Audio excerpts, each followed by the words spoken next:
Hi guys, good morning. Tayo ay kakain. Yan ang ulam natin. Wings, tsaka gulay na may pasta, tsaka itlog. Of course, hindi mawala ang fruit natin. Mangga, tsaka fruit tayo. Royal.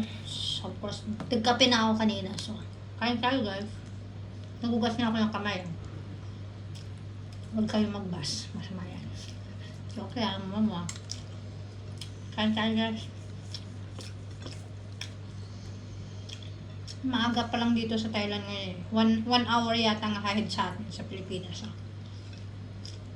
Almusal.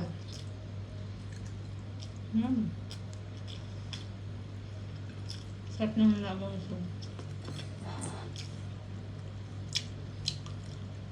Lagay nito yan guys. Sarap. Sarap.